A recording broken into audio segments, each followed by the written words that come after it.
Wiggins. Thank you for that warm introduction. Really appreciate it. Before I begin, actually don't start. Just set the stage for this presentation. I'm actually doing a seminar presentation, so you're not going to be familiar with maybe some of these topics going on. I'm actually co-presenting with someone, which is going to be somewhat of a challenge as well. But I do like your advice in that little sheet. That's actually applicable. I could have used that yesterday, Jeffrey. Okay, let's start over again. Thank you for that warm introduction.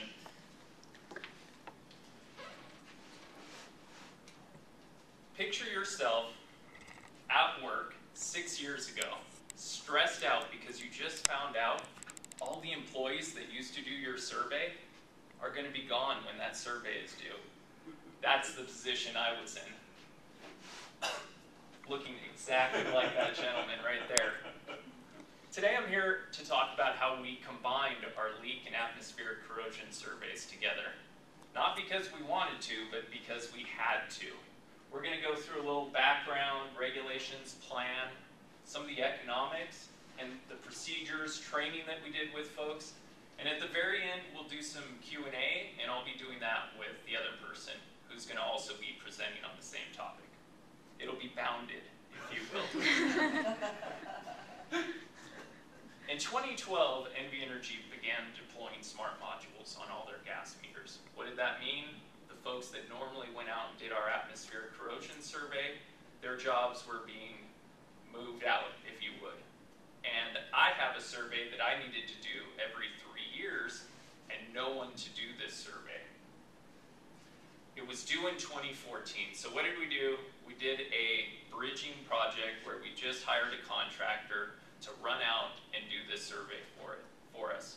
They visited 150,000 gas meters in this area, and they really blew my budget apart. In fact, my budget went 3 times over what it was supposed to and that was with a bid contract as well. It was supposed to be a good deal. Not the case. So what we did is we had Heath perform this survey for us. Using the same format, we had a little foresight to maybe consider doing it with leak survey, using a map-based system.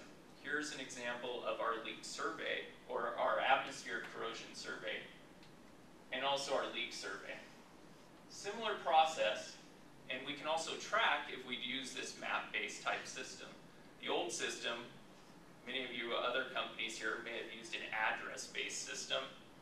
That worked for atmospheric corrosion, but it's never really worked that well for leak survey. As you know, the code requirements are every 3 years we have to do atmospheric corrosion survey, and then every 5 years we have to do leak survey. So here's where the plan comes into play. We're going to take our 5 zones, our 5-year survey, and merge them into 3 zones. Now, the problem with doing this is our annual cost is going to go up about $80,000. And for you math whizzes, 80,000 times 3 in a 3-year cycle, guess what? We're actually getting kind of close to what we actually spent on contracting this survey out for $250,000. But the problems are we increased the amount of workload about 15% every year, and we had to get creative with how we did this survey. Currently, we leak survey with the RMLD.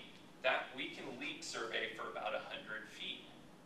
Well, I don't know how good your eyes are, but my eyes can't see a gas meter this big at 100 feet very well in order to perform the atmospheric corrosion survey. So we're going to have to walk up a lot closer to actually see these gas meters. So let's go back real quick to the economics. And you really can't see this, and I apologize for that. Let me see if I can increase this a little bit. Let's not focus on too many numbers here, other than you can see every 3 years, we're approximately $250,000. That's option 1. Option 2 is to try and combine these 2 things. The important thing to recognize is at the end of the day, after 11 years, the dollar amounts are really similar. So what did we have to do to implement this thing? we had to revise our procedures. And we came up with this 25 feet. Why 25 feet? Well, I talked to the regulators and I said, I think I could see that thing at 100 feet. And he didn't believe me. And actually, I didn't believe myself very much on that. So we walked outdoor to this site, me and my friendly Public Utilities Commission regulator, and we actually, both having normal sense of vision, felt that we could adequately examine a gas meter from 25 feet. And that's very important because most of our gas meters can be behind fences, can be positioned behind the house, and you can't see it very well. And 25 feet was a reasonable accommodation that we felt if we saw a problem, we could still get folks to further investigate it. However, we didn't want to have to go all the way up to the meter itself and put a visual on it. One other thing we had to do was verify with these two different programs, 3 years and 5 years, synced up adequately. So we did a bunch of data analysis and obviously had to pick the earliest date due. We changed our work management system to include an extra question, performing the atmospheric corrosion survey. What did we find? Nothing. Corrected, had to create a work order. And then also a description. So each and every map now has this additional question. We also had to conduct training with our folks. You can see right here, we're pointing at the computer screen, click that button. This guy is fully trained on doing atmospheric corrosion survey. In summary, we've successfully combined these two programs. It's cost effective while enhancing pipeline safety because we've reduced our leak survey from now 5 to 3 years. We get to take credit as an additional action in our distribution integrity management plan, and